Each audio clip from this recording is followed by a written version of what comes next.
ಓಂ ಶ್ರೀ ಗಣೇಶಾಯ ನಮಃ. ಓಂ ಶ್ರೀ ಗುರುಭ್ಯೋ ನಮಃ. ಓಂ ಶ್ರೀ ಸರಸ್ವತೇ ನಮಃ. ಮಾತೃದೇವೋ ಭವ. ತತ್ವಮಸಿ ಚಾನಲ್ ಪ್ರೇಕ್ಷಕರಿಗೆ ನಿಮ್ಮ ವೆಂಕಟರಾಘವನ್ ಮಾಡ್ತಕ್ಕಂಥ ನಮಸ್ಕಾರಗಳು. ಮುಖ್ಯವಾಗಿ ಮೇ ತಿಂಗಳಲ್ಲಿ ಸಾಕಷ್ಟು ಮೇಜರ್ ಡೆವಲಪ್ಮೆಂಟ್ಸ್ ನಡೀತಾ ಇದೆ. ಗ್ರಹಗಳು ದೊಡ್ಡ ದೊಡ್ಡ ಗ್ರಹಗಳು ತಮ್ಮ ಸ್ಥಾನ ಬದಲಾವಣೆಗಳನ್ನು ಮಾಡ್ಕೊಳ್ತಾ ಇದ್ದಾವೆ. ಮುಖ್ಯವಾಗಿ ಗುರು ಶುಭಗಳನ್ನು ಮಾಡ್ತಕ್ಕಂಥದ್ದು, ಒಳ್ಳೆಯ ಕೆಲಸಗಳಿಗೆ ನಮಗೆ ಪ್ರೋತ್ಸಾಹ ಕೊಡ್ತಕ್ಕಂಥದ್ದು. ಗುರು ಧನಕಾರಕರು, ಪುತ್ರಕಾರಕರು, ಹೀಗೆ ಗುರು ಕಾರಕತ್ವಗಳು ಅಗಾಧ. ನಮ್ಮನ್ನು ಕಷ್ಟದಲ್ಲಿರುವಾಗ ಎತ್ತಿ ನಿಲ್ಲಿಸ್ತಕ್ಕಂಥ ಗ್ರಹ ಗುರು. ಈ ಗುರು ಗ್ರಹ ಮೇ 14ನೇ ತಾರೀಕು ಬೆಳಗಿನ ಜಾವ ತನ್ನ ರಾಶಿಯನ್ನು ವೃಷಭ ರಾಶಿಯಿಂದ ಮಿಥುನ್ ರಾಶಿಗೆ ತನ್ನ ಪಥಚಲನೆಯನ್ನು ಮಾಡ್ತಾ ಇದೆ.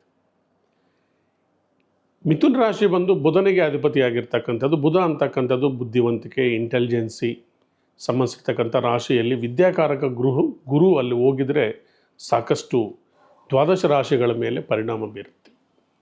ಅದೇ ರೀತಿಯಾಗಿ ಮತ್ತೊಂದು ಗ್ರಹ ಆಲ್ರೆಡಿ ಶನಿ ಭಗವಾನರು ಮಾರ್ಚ್ 29ನೇ ತಾರೀಕಿನಿಂದ ಹಿಡಿದು 3 ಜುಲೈ 2027ರವರೆಗೂ ಮೀನ ರಾಶಿಯಲ್ಲಿ ಇರ್ತಾರೆ. ಮತ್ತು ರಾಹುಕೇತುಗಳು ಸುಮಾರು 1.5 ವರ್ಷದಿಂದ ರಾಹುಕೇತುಗಳು ಮೀನರಾಶಿ ಮತ್ತು ಕನ್ಯಾ ರಾಶಿಯಲ್ಲಿ ಇದ್ದಂಥ ರಾಹುಕೇತುಗಳು ಈ ಮೇ 18ನೇ ತಾರೀಕು ತಮ್ಮ ಸ್ಥಾನವನ್ನು ಸಿಂಹರಾಶಿ ಮತ್ತು ಕುಂಭರಾಶಿಗೆ ಪರಿವರ್ತನೆ ಮಾಡ್ತಾ ಇದೆ. ಕುಂಭರಾಶಿಗೆ ಮೂಲ ತ್ರಿಕೋಣವಾಗಿರ್ತಕ್ಕಂಥ ರಾಹು ಸಿಂಹರಾಶಿಗೆ ಪ್ರವೇಶ ಮಾಡಿದರೆ 18ನೇ ತಾರೀಕು, ಅದೇ ದಿನ ಕೇತು ಕೂಡ ಸಿಂಹರಾಶಿಗೆ ಬರ್ತಾರೆ ಕನ್ಯಾ ರಾಶಿಯಿಂದ. ಮತ್ತು ಈ ಗ್ರಹಗಳು ರಾಹು ಅಂತಕ್ಕಂಥವನು ಏನಂದರೆ, ಯಾವ ರಾಶಿಯಲ್ಲಿ ಇರ್ತಾನೋ ಆ ರಾಶಿಯನ್ನು ತುಂಬ ಎತ್ತರಕ್ಕೆ ಬೆಳೆಸಿ ಮತ್ತು ಅದರಲ್ಲೇ ಸಮಸ್ಯೆಗಳನ್ನು ಕ್ರಿಯೇಟ್ ಮಾಡ್ತಕ್ಕಂಥವನು.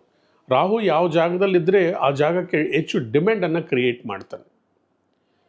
ಕೇತು ವೈರಾಗ್ಯ ಗ್ರಹ, ತನ್ನ ವೈರಾಗ್ಯ ಪಥದಲ್ಲಿ ಹೋಗ್ತಾ ಇರ್ತಾರೆ. ಮನುಷ್ಯನನ್ನು ಆಳವಾದ ಜ್ಞಾನ, ಭಕ್ತಿ, ವೈರಾಗ್ಯಕ್ಕೆ ಕಳಿಸ್ತಕ್ಕಂಥವನು. ಮೀನರಾಶಿಯಾದಂಥ ಮೋಕ್ಷ ಸ್ಥಾನದಲ್ಲಿ ಶನಿ ಭಗವಾನರು ಕೂತ್ಕೊಂಡಿದ್ದಾರೆ. ಮೀನರಾಶಿ ಒಂದು ಕನಸುಗಳಿಗೆ ಸಂಬಂಧಿಸಿರ್ತಕ್ಕಂಥದ್ದು, ಮೋಕ್ಷಕ್ಕೆ ಸಂಬಂಧಿಸಿರ್ತಕ್ಕಂಥದ್ದು, ಭಕ್ತಿಗೆ, ವೈರಾಗ್ಯಕ್ಕೆ ಸಂಬಂಧಿಸಿರ್ತಕ್ಕಂಥ ರಾಶಿಯಲ್ಲಿ ಭಕ್ತಿಕಾರಕ ಶನಿ ಭಗವಾನರು ಆ ರಾಶಿಗೆ ಎಂಟ್ರಿ ಕೊಡ್ತಾ ಇದ್ದಾರೆ. ಶಿಸ್ತು, ಸಂಯಮ ಮತ್ತು ದೃಢ ಮನಸ್ತತ್ವವನ್ನು ಕ್ರಿಯೇಟ್ ಮಾಡ್ತಕ್ಕಂಥ ಶನಿ ಭಗವಾನರು ಮೀನರಾಶಿಗೆ ಪ್ರವೇಶ ಮಾಡಿದ್ದಾರೆ.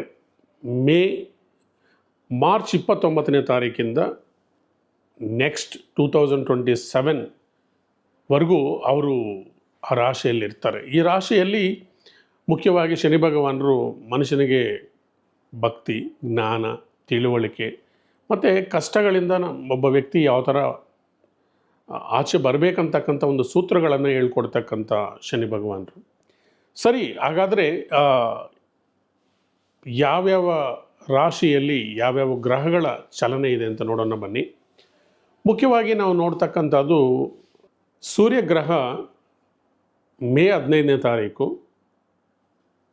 ವೃಷಭ ರಾಶಿಗೆ ಪ್ರವೇಶ ಮಾಡ್ತಾ ಇದ್ದಾರೆ. ಅದೇ ರೀತಿ 7ನೇ ತಾರೀಕಿಂದ 23ನೇ ತಾರೀಕು ಮೇ ಇಲ್ಲಿ ಬುಧ ಗ್ರಹ ಕೂಡ ತಮ್ಮ ಸ್ಥಾನ ಬದಲಾವಣೆಯನ್ನು ಮಾಡಿ ವೃಷಭ ರಾಶಿಗೆ ಬರ್ತಾ ಇದ್ದಾರೆ. ಹಾಗಾದರೆ ಈ ತಿಂಗಳಲ್ಲಿ ದ್ವಾದಶ ರಾಶಿಗಳ ಮೇಲೆ ಯಾವ ಥರ ಪರಿಣಾಮ ಬೀಳುತ್ತೆ ಅಂತಕ್ಕಂಥದ್ದನ್ನು ನೋಡೋಣ ಬನ್ನಿ ಸ್ನೇಹಿತರೆ. ಓಕೆ ಪ್ರೇಕ್ಷಕರೇ, ಈಗ ದ್ವಾದಶ ರಾಶಿಗಳಲ್ಲಿ ಮುಖ್ಯವಾಗಿರ್ತಕ್ಕಂಥ ವೃಷಭ ರಾಶಿ ಬಗ್ಗೆ ಮಾತಾಡೋಣ ಬನ್ನಿ. ಮೇ ತಿಂಗಳಲ್ಲಿ ವೃಷಭ ರಾಶಿಗೆ ಯಾವ ಥರ ಇದೆ, ಇದು ಫಲಾಫಲಗಳೇನು ಅಂತಕ್ಕಂಥ ವಿಚಾರವನ್ನು ಮಾತಾಡೋಣ. ವೃಷಭ ರಾಶಿಗೆ ಈ ವರ್ಷದಲ್ಲಿ 2025ರಲ್ಲಿ ತುಂಬ ಅದೃಷ್ಟದ ವರ್ಷನೇ ಅಂತಲೇ ಹೇಳ್ಬೋದು.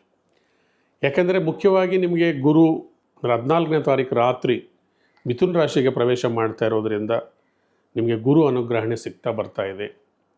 ಮತ್ತು ಇದೇ ಮೇ 15ನೇ ತಾರೀಕು ಸೂರ್ಯ ಕೂಡ ನಿಮ್ಮ ರಾಶಿಗೆ ಎಂಟ್ರಿ ಕೊಡ್ತಾ ಇದ್ದಾರೆ.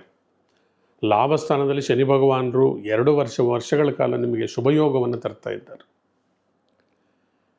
ಆದರೆ ಲಾಭದಲ್ಲಿರ್ತಕ್ಕಂಥ ರಾಹು ಈಗ ಮೇ 18ನೇ ತಾರೀಕಿಂದ ನಿಮಗೆ ಕುಂಭರಾಶಿಗೆ ಪ್ರವೇಶ ಮಾಡ್ತಾ ಇರೋದ್ರಿಂದ ಉದ್ಯೋಗದಲ್ಲಿ ಸ್ವಲ್ಪ ಟೆನ್ಷನ್ಸ್ ಇರ್ಬೋದು. ಭಯ ಬೇಕಾಗಿಲ್ಲ. ಆದರೆ ಜೂನ್ 6ನೇ ತಾರೀಕುವರೆಗೂ ಕುಜ ನಿಮಗೆ ತುಂಬ ಅನುಕೂಲವಾಗಿದ್ದಾರೆ. 3ನೇ ಮನೆಯಲ್ಲಿ ಕುಜ ಇದ್ದಾರೆ ಅಂದರೆ ಪರ್ಚೇಸಿಂಗ್, ಸೆಲ್ಲಿಂಗ್ ಆ್ಯಂಡ್ ಬೈಯಿಂಗ್ ಮತ್ತು ಭೂಮಿ ವಿಚಾರವಾಗಿ ಜಯ ಸಿಗ್ತಕ್ಕಂಥ ಸಮಯ ನಡೀತಾ ಇದೆ. ಮತ್ತು ಹಾಗೆ ಬುಧ ಕೂಡ ನಿಮಗೆ ನಿಮ್ಮ ರಾಶಿಯಲ್ಲಿರೋದರಿಂದ ಬುದ್ಧಿವಂತಿಕೆ, ವಿದ್ಯೆ, ವಿವೇಚನೆ, ವಿದ್ಯಾಭ್ಯಾಸದಲ್ಲಿ ಸಕ್ಸಸ್ ಪಡ್ಕೊಳ್ತಕ್ಕಂಥದ್ದು, ಕಾಂಪಿಟೇಟಿವ್ ಎಕ್ಸಾಮಿನೇಷನ್ಸು, ಹೈಯರ್ ಸ್ಟಡೀಸ್ಗೆ ನಿಮಗೆ ತುಂಬ ಅನುಕೂಲ ಆಗ್ತಕ್ಕಂಥದ್ದು, ರೈತರಿಗೆ ಕೂಡ ಇಟ್ಟಿರ್ತಕ್ಕಂಥ ಬೆಳೆಗೆ ಲಾಭ ಸಿಗ್ತಕ್ಕಂಥದ್ದು, ನಿಮಗೆ ಎಲ್ಲ ರೀತಿಯಾಗಿ ನಿಮಗೆ ಅನುಕೂಲಗಳು ಕಾಣಿಸ್ತಾ ಇದೆ. ಆದರೆ ಕೇತು 4ನೇ ಮನೆಯಲ್ಲಿರೋದರಿಂದ ಗಣೇಶ ಸಂಕಷ್ಟರ ಚತುರ್ಥಿಯನ್ನು ಮಾಡಿಕೊಳ್ಳಿ. 10ನೇ ಮನೆಯಲ್ಲಿರ್ತಕ್ಕಂಥ ರಾಹು ಶಾಂತಿಗಾಗಿ ನೀವು ಆರೆಂಜ್ ಕಲರನ್ನು ಬಳಸಿ, ಆರೆಂಜ್ ಕಲರ್ ದಾರ ಬಳಸಿ. ಮುಖ್ಯವಾಗಿ ನೀವು ಬಿಳಿ ಬಣ್ಣಗಳನ್ನು ಹೆಚ್ಚಾಗಿ ಬಳಸ್ತಾ ಬನ್ನಿ. ವೃಷಭ ರಾಶಿಯವರಿಗೆ ಬಿಳಿ ತುಂಬ ಅದೃಷ್ಟದ ಬಣ್ಣ. ಮತ್ತು 5 ಮತ್ತು 6 ಈ ಸಂಖ್ಯೆಗಳು ಅಲ್ಲಿ ಮುಖ್ಯವಾದಂಥ ಕೆಲಸಗಳು ಮಾಡೋದರಿಂದ, ಈ ಸಂಖ್ಯೆಗಳಲ್ಲಿ ನಿಮ್ಮ ಮೊಬೈಲ್ ನಂಬರ್ ತಗೊಳ್ಳೋದು ಮತ್ತು ವೆಹಿಕಲ್ ನಂಬರನ್ನು ನೀವು ಇಟ್ಕೊಳ್ಳೋದ್ರಿಂದ ನಿಮಗೆ ತುಂಬ ಅನುಕೂಲ ಆಗ್ತಾ ಬರುತ್ತೆ. ಒಟ್ಟಿನಲ್ಲಿ ಎಲ್ಲ ಅನುಕೂಲಗಳೇ ನಿಮಗೆ ನಡೀತಾ ಇದೆ.